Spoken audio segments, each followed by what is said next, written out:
So I'm going to read a little bit from this book that belonged to my grandfather, to Indian Eyes. So I think I was going to start at the top of this page. So, I think it would have been here.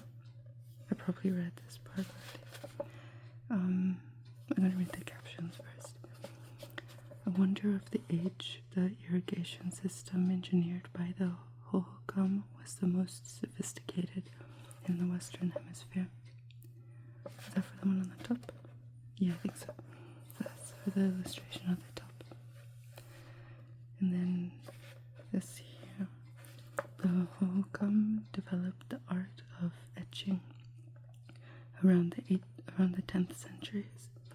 Fermented cactus juice was applied to this cockle shell, acquired in trade from the California coast, to produce the design of a horned toad in relief. So that's this here. I'll continue reading on this side. Whereas the nomadic life meant traveling light, settlement permitted the acquisition of treasured permanent possessions. Witness the beautiful membres pottery of the Mogollon culture. The people now called Mogollon grew corn and other crops, usually in the game-rich highlands of Arizona and New Mexico 3,000 years ago. They lived in shallow pit houses clustered together, the roof of each one pitched around a single post. Over time, the dwellings here became more stylized, D-shaped in plan, then featuring more rooms in apartment-style complexes.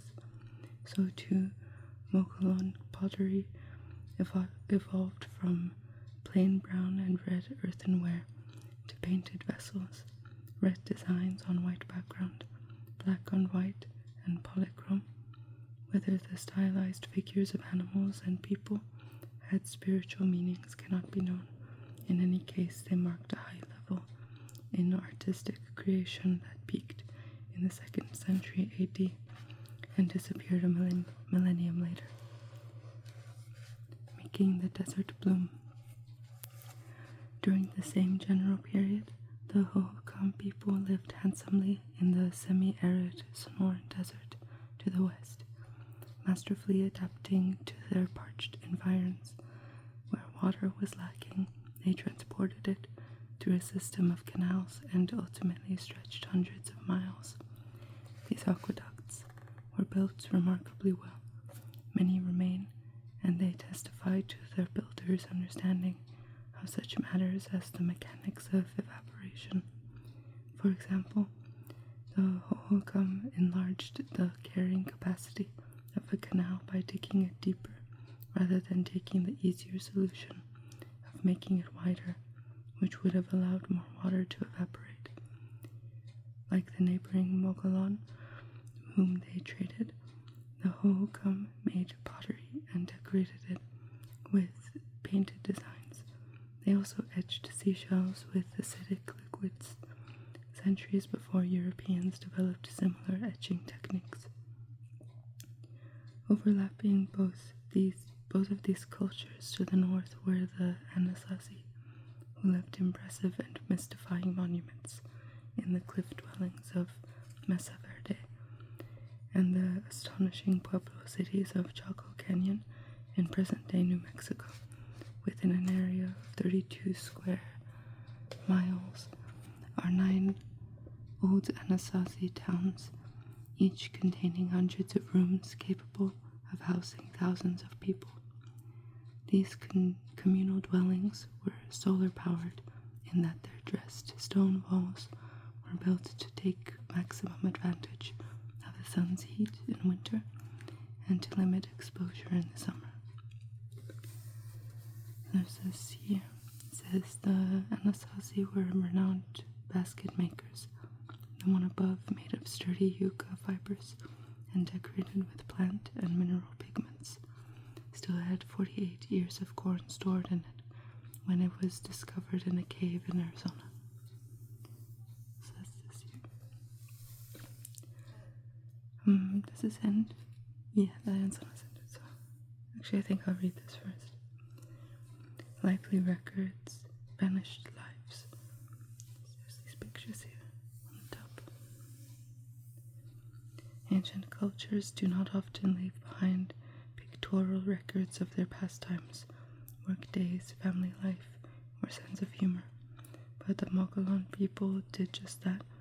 Inhabitants of the Mogollon Mountains of central New Mexico and Arizona, they were the first to make pottery in the Southwest, beginning perhaps as early as 300 BC. By AD 700, they were embellishing their pots with painted designs.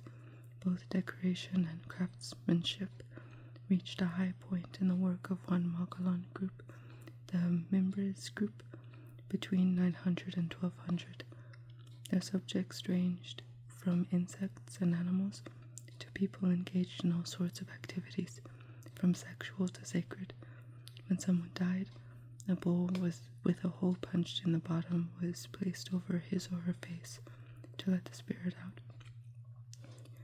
The examples above date from between AD 950 to 1150. On the left, a husband and wife lie in bed under a blanket. Next is a scene of 4 women and a baby that is thought to depict a naming ceremony. In the center, the 2 men sitting on a crane's neck are legendary characters who helped the people emerge from the underworld. On the 4th pot, 3 men wearing horned helmets are playing a ball game. And on the last, a male weaver is posed next to his loom and a water vessel. No one knows the exact fate of the Mogollon, but they were probably absorbed into the larger Anasazi culture during the droughts and mass migrations of the 13th and 14th centuries, and so were part of the process that helped produce today's constellation of Pueblo societies.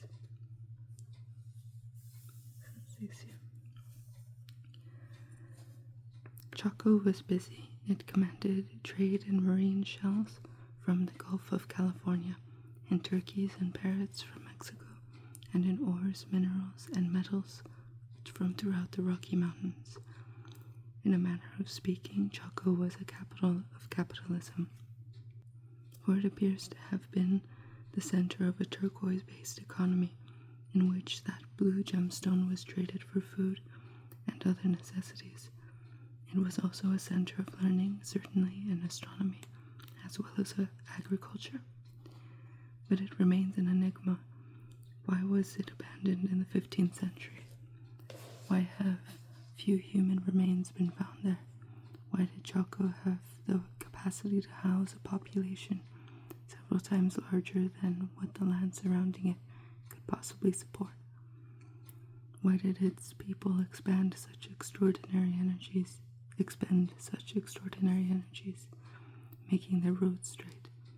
One thing that now seems clear is the reason for Chaco's abandonment, which occurred around 1450, some 2 centuries after the eclipse of the Hohokam and Mogollon cultures. Chaco spun off a network of outlying farm communities and hamlets, evidently on the theory that the region's scattered rainfall must water one arable area if it misses another. But even the experience accumulated over several centuries could not prepare the Anasazi for decades of drought. The relentless dry spell forced the population away from Chaco to find water elsewhere, perhaps in the San Juan Basin and the Rio Grande Valley, home of today's Pueblo peoples.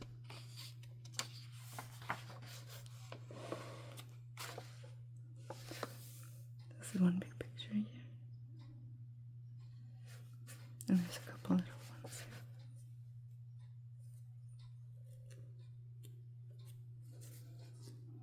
A little map. South Mesa, West Mesa, an illustration. Right? It says the world of Chaco Canyon. Nestled in the San Juan Basin, Chaco Canyon, seen here in the aerial photograph, was the center of a far-flung cultural area, its parts connected by a starburst of roads that stretched as far as 400 miles, in unerringly straight lines, sometimes several yards wide. These roads ignored a topography, running in carved steps straight up and down canyon walls. Since the Anasazi had neither vehicles nor beasts of burden, the designs of these roads must have been had symbolic importance. They manifested community and communication, at least as much as they carried freight. Some materials did come by roads, to be sure. The trees that provided logs for building the great houses grew no closer than 40 miles away. One site of particular note is Casa Rinconada, above right.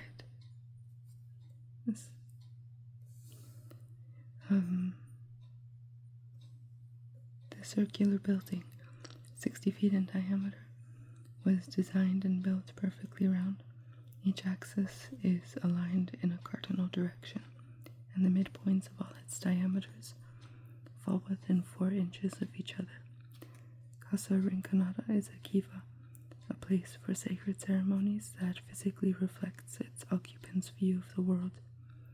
In the center of the floor is a sipapu, a hole symbolizing the entry into this world that the first ancestors used when leaving a lower one. Further, its walls have niches and a window that, at dawn on the summer solstice, admits a beam of sunlight to strike a niche across the room. As shown on the map above, various towns populated Chaco Canyon.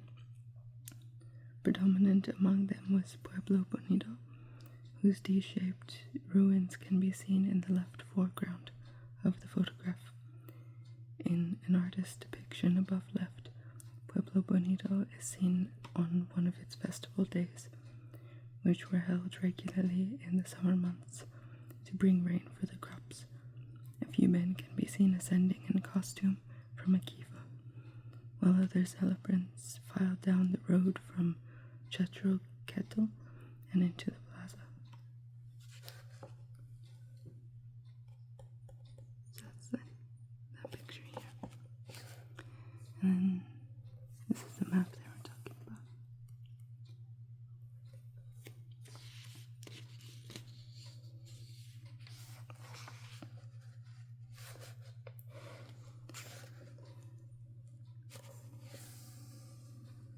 I'll read the captions first.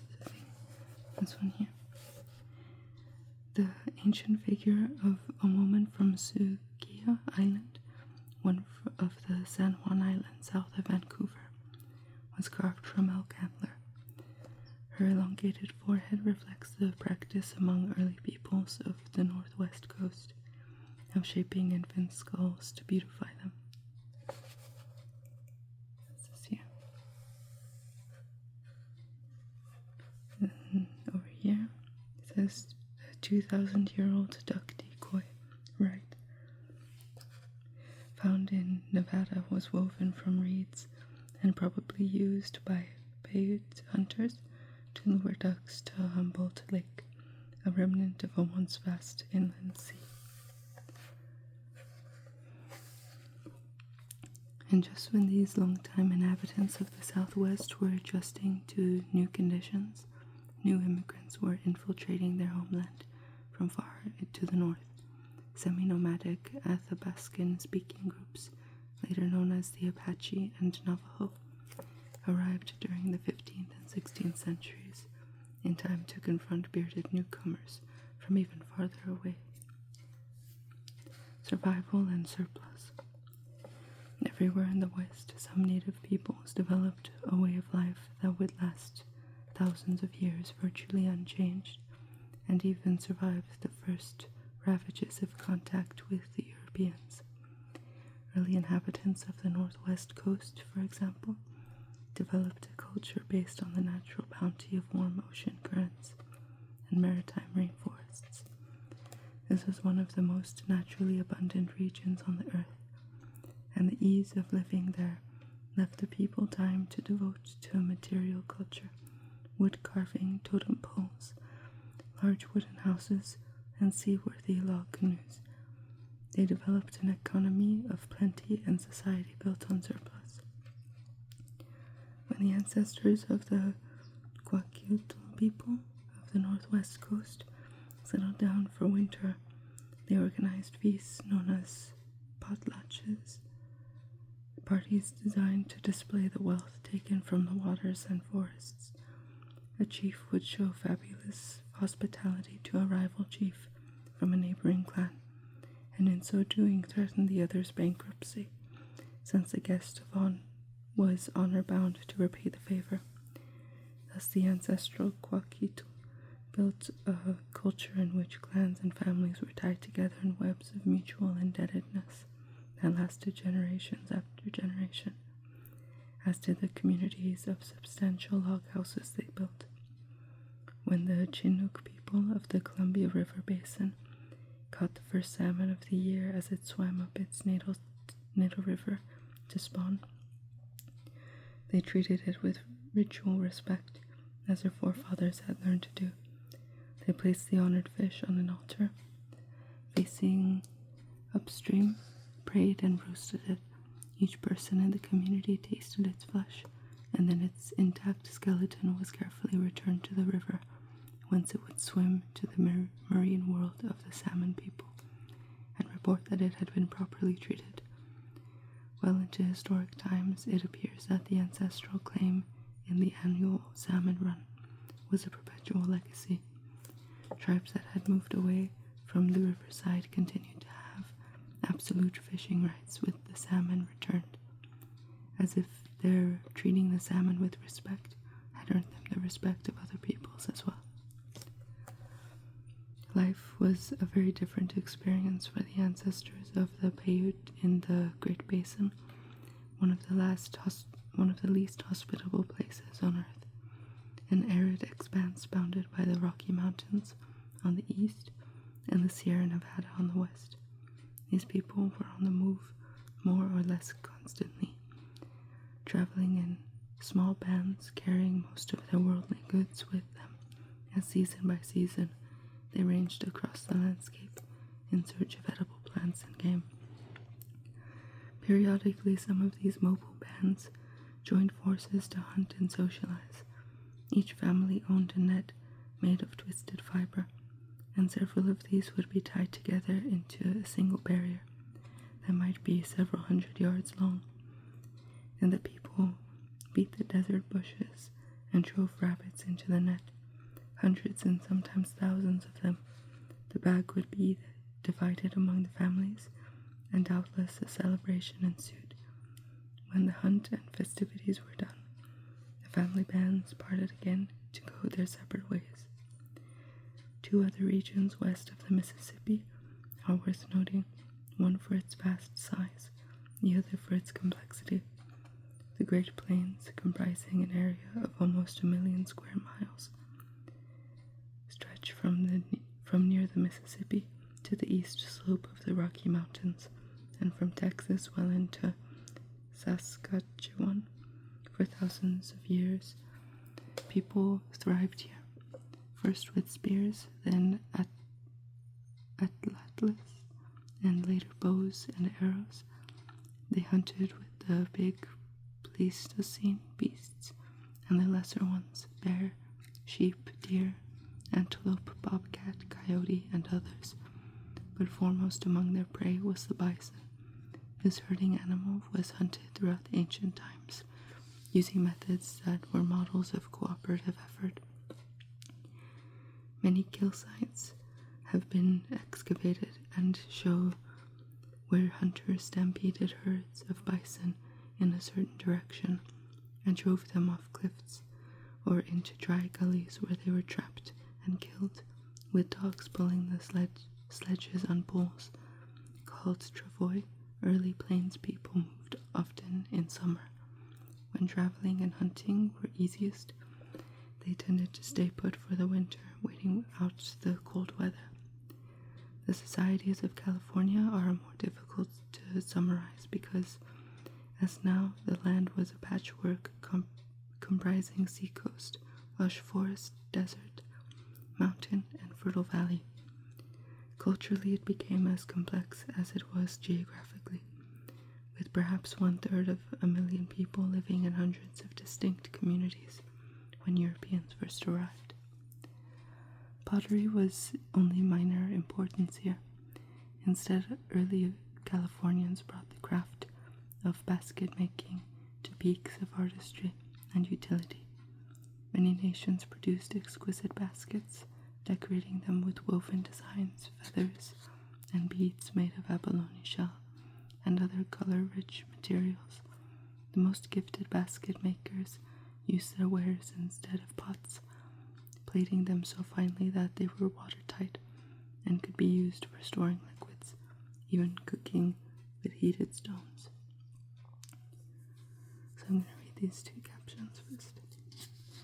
The tightly lidded Chumash basket exemplifies the quality of California basketry, long considered among the best ever produced in North America. And then here it says, snowshoes gave Plains Cree buffalo hunters a vital advantage over their prey, whose mobility was hampered by early spring snow. So that's them hunting a buffalo. There's some dogs as well.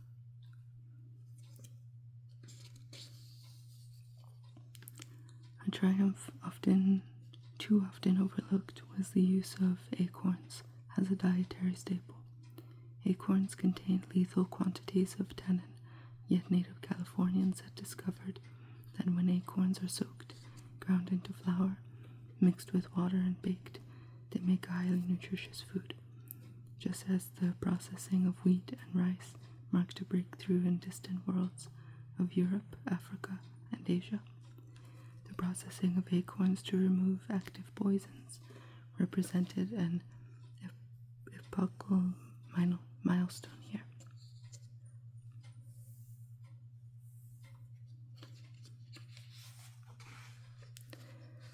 So I think I'll stop here for now.